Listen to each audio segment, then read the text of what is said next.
오늘은 책망할 것이 없는 자로라는 제목으로 하나님의 말씀 나누려고 합니다. 오늘부터 고린도전서 말씀을 통해서 바울이 교회를 향해서 전했던 그 진심을 살펴보려고 하는데요. 먼저 고린도 교회가 처해 있던 상황들을 우리가 알 필요가 있습니다. 그 상황에 맞는 내용들을 가지고 편지를 보냈을 것이기 때문에 우리가 그 배경을 먼저 아는 것은 참 중요한데요. 이 고린도 교회는 바울이 2차 전도 여행 때 AD 50년경, 언제라고요? AD 50년경에 1년 6개월 정도 머물면서 세웠던 교회입니다. 그리고 이 고린도 전서는 5년이 지난 후에 에베소라는 지역에서 보냈던 편지입니다. 고린도 교회에게 편지를 보냈던 때 어느 교회에 있었다고요? 에베소 교회. 그렇게 중요하지 않지만 그냥 알고 있으면 5년 전에 교회를 세웠고 5년 후에 편지를 썼구나. 그냥 이 정도만 기억하시면 좋을 것 같아요.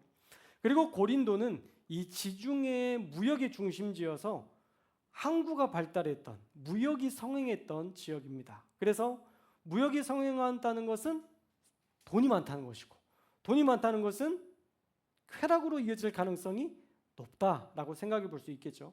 그래서 부와 쾌락 때문에 그런 만연한 풍부함 때문에 오히려 도덕적으로 타락했던 도시가 바로 고린도였습니다. 그리고 고린도 교회에는 무역의 중심지였다면 다양한 인종들이 모이기에 좋겠죠. 여러분, 우리 옥련동에도 다양한 인종의 사람들이 모이잖아요. 왠지 아세요? 자동차 단지 때문에. 무역하러 갈 수 있는 자동차 단지가 있으니까 아랍 사람, 아프리카 사람, 다양한 인종이 모이잖아요. 고린도 교회도 똑같았습니다. 무역을 하니까 배 타고 오기도 쉬웠고 어떤 돈을 벌어야 되니까 상업적으로 사람들이 오기가 쉬웠던 것이죠. 그래서 유대인, 헬라인, 부자, 가난한 사람, 종, 자유인이 함께 모였던, 다양한 계층이 모였던 공동체가 되었습니다. 우리가 로마 교회 마지막 16장에서 살펴봤을 때도 다양한 계층의 사람들이 모였던 것처럼 고린도 교회도 그렇게 다양한 계층이 모였던 것이죠. 그러면 교회 안에는 문제가 없었느냐? 이거 한번 생각해 볼까요? 교회 안에 문제가 있었을까요? 없었을까요? 어떻게 아세요? 있으니까 편지를 쓴 거예요. 여러분, 그렇게 기억하시면 됩니다. 왜 고린도 교회에 편지를 썼겠어요? 잘하고 있는데 잘 못했으니까 편지를 쓴 거죠. 다 그래요. 각 교회마다 각각의 문제가 있고 그 문제 때문에 편지를 썼던 거지, 문제가 없는데 편지를 쓰는 경우는 없었습니다. 그래서 로마 교회만 직접 가보지 않았고 그랬지만 로마 교회에게 이런 복음이 들어갔으면 좋겠다라고 서신을 썼던 거고, 나머지 교회들은 다 문제가 있기 때문에 그 문제를 해결하기 위해서 서신을 쓴 것이다 라고 이해하시면 됩니다. 그래서 교회 안에도 문제가 있었어요. 먼저 분열. 교회 안에도 분열이 있었어요. 다양한 계층이 있었으니까 분열이 있었을까요? 없었을까요? 당연히 있죠. 당연히 있는 거예요. 부자와 가난한 사람 사이에 알게 모르는 그 알고 모르는 그런 계층의 갭들이 고린도 교회에도 있었다는 거예요. 또 모든 사람들이 우상 숭배를 했기 때문에 사실은 그 고린도 교회에 있었던 사람들도 우상 숭배를 하다가 예수님을 믿었던 거죠. 애초부터 하나님을 모태신앙으로 자랐던 게 아니에요. 다 이방 민족 가운데에서 이방 종교를 믿다가 바울 때문에 교회가 세워지고 바울 때문에 예수님을 믿기 시작했기 때문에 교회 안에서도 여전히 그 분열과 우상 숭배와 또 다양한 음행과 은사, 또 특별히 부활에 대한 많은 논쟁과 그런 갈등들이 있었습니다. 그래서 바울이 디모데와 이 고린도 교인들이 보냈던 서신을 통해서 이런 문제들을 듣게 되고 이것들을 바로잡기 위해서 편지를 썼던 것이죠. 앞서 언급했던 분열의 문제, 또 도덕적인 타락, 예배 가운데 있는 우리 성도들 간의 어떤 질서, 은사 사용, 부활 신앙의 문제 등등을 다루고 설명해주고 있는 말씀이 바로 고린도전서입니다. 특히 바울은요, 십자가의 도 그리고 부활 신앙을 강조하면서 세상의 지혜보다 세상이 가진 능력보다 하나님의 능력을 의지해야 한다라는 것을 집중적으로 가르쳤고요. 제일 중요한 것, 고린도전서 13장이 무슨 장이죠? 할렐루야. 우리 교회 수준이 이 정도예요. 사랑장이죠. 사랑은 언제나 오래 참고 온유하며 시기하지 않으며, 이 사랑장에 대해서 이야기하면서 사실은 그 전에 어떤 걸 다뤘냐면 은사, 지식, 또 엄청난 많은 일을 한다 해도 사랑이 없으면 아무것도 아니다 라고 얘기하면서 사랑이 교회의 본질이다 라는 것을 가르쳐 주었습니다. 자, 이제 고린도전서 다 배웠네요. 집에 갈까요? 그러면 안 되겠죠? 우리가 1장부터 이제 하나씩 하나씩 살펴볼 텐데, 제가 드렸던 그 말씀 잘 기억하시면서 오늘 말씀을 읽으시면 훨씬 더 이해가 빠르실 거예요. 자, 오늘 말씀의 제목을 책망할 것이 없는 자로라는 제목을 정해봤는데, 여러분, 우리가 교회를 다니는 우리도 사실 우리를 돌아보면 책망할 게 너무 많잖아요. 우리 내일도 아니고 어저께도 아니고, 여러분 오늘만 한번 볼게요. 오늘 여러분의 인생의 말, 행동, 마음먹은 거, 여러분 이것이 하나님 보실 때 과연 부족함이 없을 만큼 충분히 우리 하나님과 온전하게 동행하며 기도 충분히 하고 나 진짜 잘 살았어 라고 얘기하실 수 있는 분 한번 손 들어보세요. 저만 들었네요? 없어요. 사실 저도 못 들어요. 저도 부족하죠. 사실은 우리가 완전하지 않다는 것들을 너무 잘 알고, 우리가 너무 부족하는 것들을 잘 알고, 더불어서 우린 죄책감까지 느껴요. 내가 이렇게 살아가는데 하나님이 과연 나를 사랑하시고 하나님이 과연 나를 정말 은혜로 붙들어 주실까? 라는 의구심마저 들 때가 많다라는 것이죠.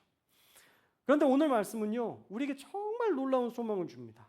하나님께서 우리를 책망할 것이 없는 자로 부르셨고, 하나님이 우리를 끝까지 책임지시고 세워가시겠다는 거예요. 그 말씀이 오늘 1절에서 9절까지의 말씀에 나옵니다. 여러분, 사도 바울이 고린도 교회에 편지를 썼을 때 문제투성이었잖아요. 아까 제가 나눴던 것처럼 우상숭배, 분열, 음행, 분쟁, 부활에 대한 논쟁, 너무도 많은 문제가 있었던 교회예요. 그런데 그런 교회에게 바울이 오늘 뭐라고 얘기하냐면 8절 말씀에 보면요, 주께서, 누가?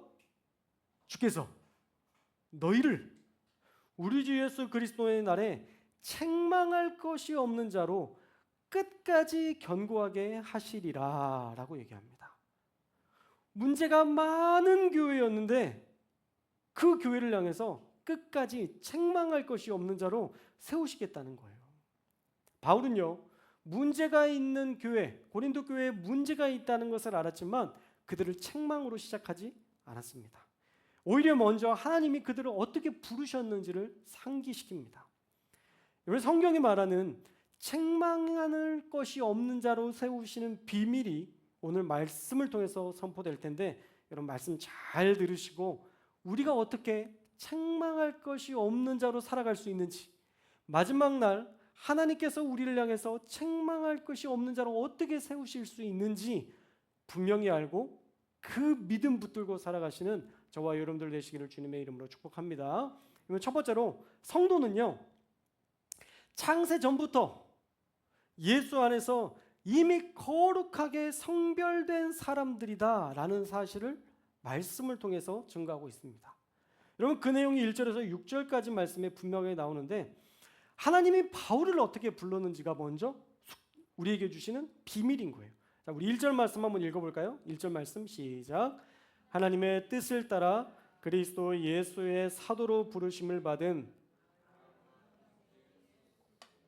아멘. 자, 바울이 자신을 소개하는데 하나님의 뜻으로 말미암아 그리스도 예수의 사도로 부르심을 받았다라고 얘기합니다. 부르심을 받았다라는 거예요. 이 부르심이라는 단어는 헬라어로 클레토스인데, 클레토스라는 단어인데 하나님께서 불러서 세우신 자라는 뜻이에요. 그러니까 누가 세운 거예요? 하나님께서. 우연히 사도가 된 것이 아니라 철저히 하나님께서 계획하시고 하나님께서 부르셨던 사건이라는 것입니다. 그리고 이것은 오로지 하나님의 선택에 의해서만 세워진 거예요. 여러분, 바울은 어떤 조건 때문에 하나님이 바울을 선택하신 게 아니라는 거예요.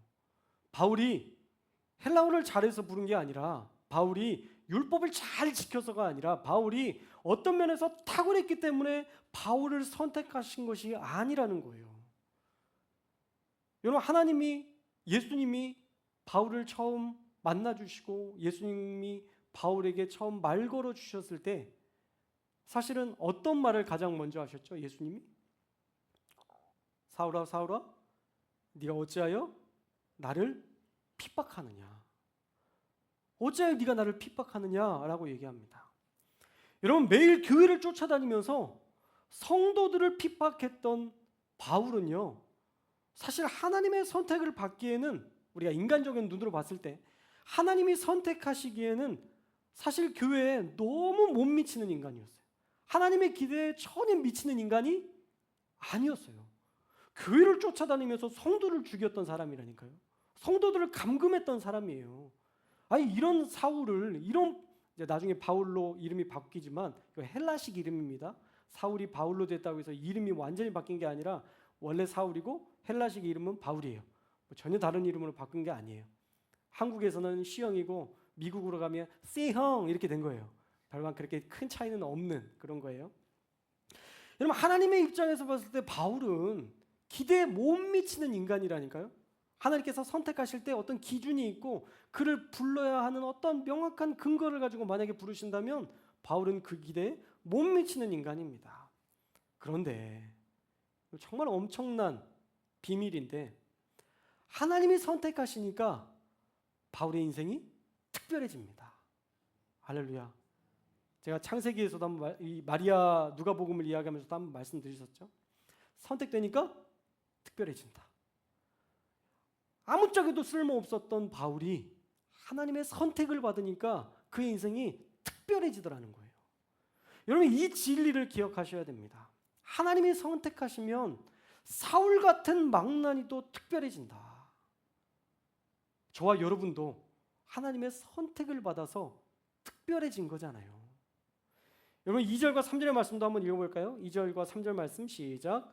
고린도에 있는 하나님의 교회 곧 그리스도 예수 안에서 거룩하여지고 성도라 부르심을 받은 자들과 또 각처에서 우리의 주 곧 그들과 우리의 주 되신 예수 그리스도의 이름을 부르는 모든 자들에게 하나님 우리 아버지와 주 예수 그리스도로부터 은혜와 평강이 있기를 원하노라. 아멘. 하나님께서 선택하시니까 특별해졌다라는 말을 우리가 이제 2절과 3절에서 또 증명해 내고 있는데요. 여러분, 고린도 교회 성도들을 향해서 바울이 뭐라고 부르죠? 그들은 그리스도 예수 안에서 어떻게 되었다고요? 거룩해졌대요. 그리스도 예수 안에서 거룩해지고 하나님의 이름을 부르는 자들이 되었다라고 표현하고 있습니다. 자, 여기서 거룩하여지고라는 단어는요, 성별되었다, 이미 구별되었다라는 완료형으로 된 표현이에요. 완료형. 즉 고린도 교회가 앞서 살펴본 것처럼 음란과 우상과 다툼의 문제들, 많은 문제들이 있었지만 그럼에도 이미 예수 안에서 그들은 거룩하게 구별됐다라는 거예요. 하나님께서 특별하게 성별했다라는 거예요. 여러분, 이것은 우리의 자격으로 된 것이 아니라 하나님의 은혜로 부름받은 자들이 누리는 특권, 거룩함의 사건이라는 것입니다. 자, 에베소서 1장 4절 말씀에 보면요, 우리 한번 읽어볼까요? 시작. 곧 창세전에 그리스도 안에서 우리를 택하사 우리로 사랑 안에서 그 앞에 거룩하고. 아멘. 자, 하나님의 계획이 나오는데요, 하나님의 계획은 창세전에 인간을 만들기 전부터 하나님은 인간을 거룩하고 흠이 없이 하나님의 사랑 안에서 살게 하시려고 하나님이 우리 사람을 지으시고 우리를 택하셨다라고 말씀하는 거예요. 여러분, 이게 우리 인간의 출발점입니다. 우리가 책망할 것이 없는 자로 불려지는 이유는 우리가 회개하고 깨끗해져서 하나님을 영접하게 된 다음이 아니라 이미 부정한 상태였지만, 이미 부정하지만 하나님이 우리를 믿어주시고 불러주시고 선택해 주셔서 얻게 된 자격이라는 거예요. 자, 범죄자는요, 죄가 있으면 감옥에서 나올 수 있어요, 없어요? 못 나오죠. 나오면 안 되죠. 그러나 그 값을 다 치르게 되면 그가 나오는 게 범법이에요? 아니면 정당한 거예요? 이제 정당한 거죠. 그 값을 다 치렀으니까. 값을 치르면 죄인은 자유로워질 수 있는 겁니다. 그런데 우리 예수님이 우리의 죄값을 어떻게 하셨어요? 치러주셨어요. 우리의 죄값을 다 치러주셨기 때문에 우리는 이제 죄의 속박에서 벗어날 수 있고 책망할 것이 없는 자로 살 자격을 얻게 된 것입니다. 할렐루야. 태초부터 우리를 거룩하게 부르시고 우리를 선택해 주신 하나님, 그 하나님 때문에 우리는 마침내 책망할 것이 없는 자로 하나님 앞에 설게 될 은혜를 얻게 된 거예요. 그러나 그 모든 것은 우리의 노력과 우리의 애씀이 아니라 하나님의 선택으로 된 것이다. 하나님께서 우리를 선택하셨기 때문에 우리는 거룩하다. 할렐루야. 이미 거룩해졌다. 할렐루야. 여러분, 이 사실을 믿으시기를 주님의 이름으로 축원합니다. 그래서 우리가 죄가 있어도, 우리가 많은 문제가 있어도 하나님이 나를 선택하셨으니까 내가 그 선택 가운데에서 우리는 이미 깨끗해진 거예요. 값을 다 치러주신 거예요. 그래서 그 값을 치러주신 것을 믿고 우리가 마치 깨끗한 자처럼 살아가면 하나님이 우리를 흠없다, 의롭다 말씀해 주시는 것입니다. 그러나 만약에 그 죄를 해결해 주시지 않는다면 우리가 아무리 애쓰고 살아도 그 죄는 해결되지 않는 것이죠. 그 차이가 큰 거예요. 하나님께서 이미 죄를 해결하시기로 작정하시고 예정하시고 계획하셨기 때문에, 그리고 그것을 예수 그리스도 통해서 완성해 주셨기 때문에 우리가 죄가 있다 할지라도 그 예수님 앞에 회개할 때마다 우리는 완전히 깨끗한 자로, 완전히 흠없는 자로 주님은 우리를 받아주신다라는 거예요. 자, 두 번째로 태초에 우리를 부르셨던, 우리를 거룩함으로 부르셨던 하나님은요, 끝까지 우리를 붙들어 주실 것이기 때문에 우리는 책망할 것이 없는 자로 설 수 있다라는 거예요. 자, 8절 말씀이 오늘 설교의 핵심 성구인데요. 우리 한번 8절 말씀 읽어볼까요? 8절 말씀 시작. 주께서 너희를 우리 주 예수 그리스도의 날에 책망할 것이 없는 자로. 아멘. 자, 여기에서 견고하게 하다라는 헬라어는 메바이오인데 흔들리지 않게 세우다, 보증하다라는 의미가 있습니다. 자, 우리는 흔들려요, 안 흔들려요? 우리는 흔들려요. 우리는 죄를 짓고 우리는 문제를 일으키고 우리는 어떤 것에 대해서 혼란스럽게 살아가면서 우리는 흔들려요. 그런데 흔들리지 않는 견고한 터가 있어요. 그분이 누구예요? 예수님이에요. 우리 하나님이 우리를 견고하게 붙들어 주신다는 거예요. 우리는 계속 흔들려도 하나님은 흔들리지 않고 우리를 붙들어 주신다는 거예요. 그래서 우리가 영생의 길까지 갈 수 있다는 겁니다. 할렐루야. 하나님께서 선택하시고, 좀 웃기게 표현하면 하나님께서 우리를 AS 하셔서 마침내 하나님 앞에 흠없는 자로 세우실 것이라는 하나님을 신뢰하는 고백이 오늘 고린도전서 말씀이라는 거예요. 여러분, 우리의 사람의 본성이 어때요? 선하고 순하죠. 여러분, 세상을 살아보니까 여러분 주변에 있는 이웃들, 옆에 있는 사람들을 보면 아유, 저런 순둥이가 어떻게 세상을 살까 싶은 사람들만 넘쳐나죠. 아닐걸요? 절대 아닐 거예요. 우리 사람의 본성이 순하고 선해서 지금은 좀 싸우지만 나중에 조금 나이가 들면 다 좋아지죠? 아니잖아요.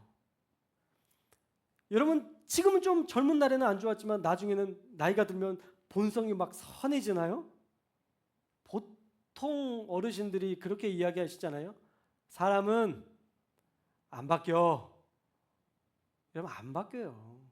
이때 싸나운 사람은요, 저 때도 싸나워요. 나이가 들어도 싸나워요. 그래서 나중에 보면 그 어르신이 옛날에 싸움닭이었대.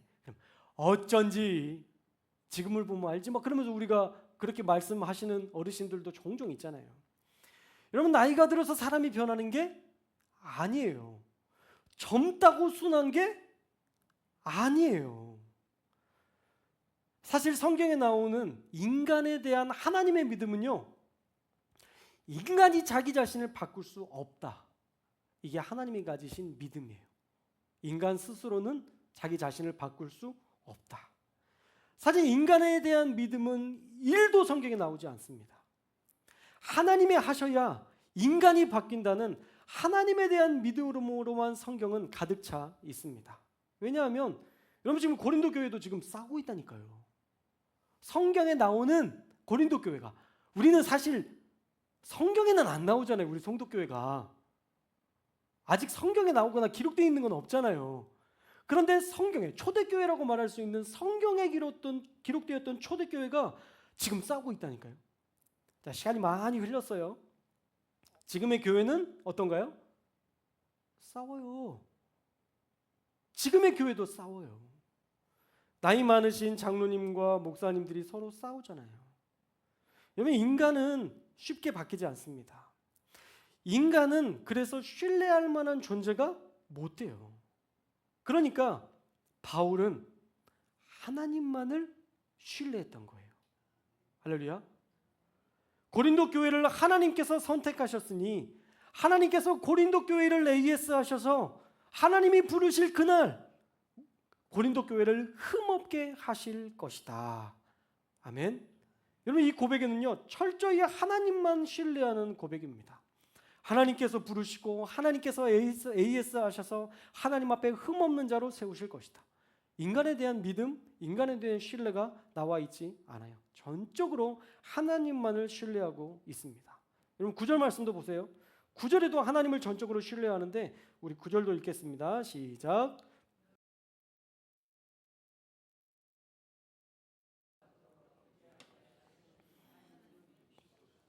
아멘. 자, 여기 미쁘시도다라는 말은 피스토스, 신실하다, 믿을만하다, 충성스럽다라는 뜻인데, 우리를 끝까지 책망할 것이 없는 자로 세우시는 분은, 하나님은 우리의 의지나 노력, 인간의 본성이 아니라 바로 신실하신 하나님께서 우리의 인생을 마침내 흠없는 자로 세워주신다라는 고백입니다. 그래서 오늘 말씀을 성경에 나오는 한 구절로 답변을 드리면 빌립보서 1장 6절 말씀이에요. 우리 한번 읽어볼까요? 빌립보서 1장 6절 말씀 시작. 너희 속에 착한 일을 시작하신 이가 그리스도 예수의 날까지 이루실 줄을 우리는 확신하노라. 아멘. 우리 속에서 착한 일을 시작하셨던, 우리를 부르시고 우리를 거룩하게 하셨던 그 하나님은 그리스도 예수의 날까지 그분이 이루실 것을 확신한다. 우리가 하는 게 아니에요. 누가 하는 거예요? 하나님께서 하시는 것입니다. 우리를 시작하게 하신 분이 하나님이시니까 끝까지 책임지시는 분도 하나님이십니다 라는 고백인 거예요. 사랑하는 여러분, 고린도 교회는요, 문제도 많고 허물도 많았습니다. 그러나 바울은 시작부터 책망하기보다는 하나님의 부르심을 기억하십시오, 하나님의 은혜를 기억하십시오 라고 선포하고 있어요. 여러분, 이것이 복음이죠. 좀 부족해도 사랑해 주시는 하나님, 우리를 기다리시는 하나님, 끝까지 우리와 함께 하시며 우리를 도와주시는 하나님. 인간적으로 내가 나를 볼 때, 내가 만약 하나님이라면 나를 수백 번도 더 포기했을 것 같은데, 제가 말씀을 준비하면서 이 말씀이 저에게 막 꽂혔어요. 자, 따라해 볼까요? 하나님은 포기하기를 포기하신 분입니다. 뭔 말이에요? 포기를 안 하신다는 거죠. 하나님은 포기하기를 포기하신 분이다. 하나님은 여러분들을 포기하는 것을 포기하신 분이세요. 절대 여러분들을 포기하지 않으시는 하나님이신 줄로 믿습니다. 왜냐하면 결국 우리를 책망할 것이 없는 자로 세우시기로 결단하시고 약속하신 분이 바로 우리 하나님이시기 때문이에요. 그러니 이 일은 우리가 할 일이 아니라 하나님께서 하실 일이에요. 여러분도 스스로를 한탄하며 포기하지 마시기 바랍니다. 하나님이 포기하지 않으신 나를 내가 포기하면 안 됩니다. 또 하나, 여러분들 가운데 도저히 바뀌지 않을 것 같은 그 사람도 여러분 제발 포기하지 않기를 주님의 이름으로 축원합니다. 아유, 안 바뀌어. 도저히 안 돼. 그 안 된다는 건 내 믿음이고요. 하나님의 믿음은 달라요. 하나님의 믿음은 뭐예요? 포기하시는 하나님이시기 때문에 하나님은 끝까지 기대하시고 그를 다양한 방법으로 다루시며 마침내 책망할 것이 없는 흠없는 자로 하나님께서 세우실 줄로 믿습니다. 자, 오늘 말씀과 같이 나는 이미 예수 안에서 거룩하게 된 성도라는 것을 먼저 믿으시기를 주님의 이름으로 축원합니다. 우리가 깨끗해서 우리를 당신의 백성 삼아주신 것이 아니라 부족해도 늘 우리를 받아주셨던 하나님이라는 사실을 여러분들이 반드시 기억하셨으면 좋겠어요. 또한 끝까지 붙들어 주시는 하나님의 신실하심을 믿으시기를 주님의 이름으로 축원합니다. 인간은 변덕스럽지만 하나님은 그렇지 않아요. 하나님은 자신의 약속을 기억하시고 그 약속을 마침내 이루시는 하나님이십니다. 할렐루야. 여러분, 이스라엘 공동체를 책임지셨던 이유가 뭐예요? 아브라함에게 약속하셨던 그 약속을 기억하셨기 때문이에요. 400년 후에 너희 민족이 가나안 땅으로 들어오게 될 것이다 라고 약속해 주시거든요. 근데 그 약속 지켜야 돼요? 안 지켜야 돼요? 원래는 지켜야 되죠. 근데 안 지켜도 뭐라고 할 사람이 있어요, 없어요? 아브라함 죽었어요. 내가 그 약속했던 그 아브라함 죽었어요. 아브라함이 없어요. 근데 무슨 약속을 지키고 말고 할 필요가 있어요, 없어요? 인간적인 생각으로 지킬 필요가 없는 거예요. 안 지켜도 몰라요. 근데 하나님은 그 약속을 기억하셨기 때문에 이스라엘을 애굽의 손에서 구해 내셨던 것입니다. 하나님의 약속이 그렇게 신실하세요. 하나님이 약속하신 것을 하나님이 잊지 않으시고 하나님이 기억하시고 마침내 이루셨던 거예요. 오늘 말씀도 우리에게 얘기하시잖아요. 우리를 거룩하게 부르시고 그 마지막 날에 책망할 것이 없는 자로 세우시기 위해서 하나님께서 AS 하실 것이다. 그렇다면 우리의 인생도 우리의 자녀들도 우리의 손주들도 우리가 하나님께 맡기면, 우리가 하나님께 구하면 그들을 책임지시고 마침내 흠없는 자로 세워주실 줄로 믿습니다. 예수님은, 하나님은 늘 우리를 이렇게 생각하세요. 여전히 우리가 연약하고 책망할 것이 많지만 하나님은 우리를 보실 때 우리의 죄에 집중하지 않으시고 예수 그리스도의 의를 먼저 상기시키십니다. 예수님의 의가 뭐예요? 시영이는 예수님의 피로 깨끗해졌어. 할렐루야. 우리를 볼 때, 여러분들을 볼 때, 아유, 저는 죄를 지었네. 이런 죄를 짓고 살아? 아니, 어떻게 인간이 저런 죄를 짓지? 이걸 보시는 게 아니라, 죄송합니다, 경숙이는 예수님의 피로 깨끗해졌어. 우리 권사님이 죄를 지어도 우리 하나님은 죄에 집중하지 않으시고 그 죄를 깨끗하게 하신 예수님을 떠올리신다는 거예요. 그러니까 우리가 회개하면 언제든지 받아주시고 용납해 주시는 하나님이시라는 거예요. 그렇게 우리를 하나님은 부족함이 많지만 거룩한 자로 여기십니다. 그리고 우리를 책망할 것이 없는 자로 끝까지 세워주실 것입니다. 하나님이 말씀에서 약속하신 그 하나님의 약속 때문에 하나님은 그 일을 이루어주실 줄로 믿습니다. 단, 9절의 말씀처럼 우리는 우리 주와 더불어 교제하는 성도가 되어야 하는 거예요. 우리가 마음껏 살아도 끝까지 흠없이 되는 게 아니라 우리가 해야 될 것은 우리 주님과 교제해야 되는 것입니다. 만약 하나님과의 관계가 단절되면 하나님의 약속도 성취될 수 없는 것이죠. 그래서 우리는 예배하고 기도하고 찬양하며 이 주님과의 교제를 이어나갈 때 하나님께서 그 사람을 견고하게 붙드시고 열매 맺게 하실 수 있는 거예요. 떠난 다음에는 사실 절대 바꿀 수 없어요. 그러니까 우리가 할 일은 무엇이냐면 요한복음에 나오는 포도나무의 비유처럼 그 예수남에 우리가 붙어 있어야 되는 거예요. 하나님 놓치지 않고 사는 것, 그것이 우리를 견고히 하고 열매 맺게 하고 그것이 우리를 성령의 충만함으로 살게 해서 하나님 앞에 흠없는 자로 세우시는 은혜의 통로가 되게 하실 줄로 믿습니다. 자, 오늘 말씀, 우리를 선택하시고 우리를 끝까지 책임져 주실 하나님의 그 은혜를 기억하며 하나님을 떠나지 않는 저와 여러분들 되셔서 마침내 하나님을 만나 뵈올 그날 흠없이 책망할 것이 없는 자로 하나님께서 인정해 주시고 우리를 받아주시는 그 놀라운 은혜 경험하시는 저와 여러분들 다 되시기를 주님의 이름으로 축원합니다. 기도하겠습니다.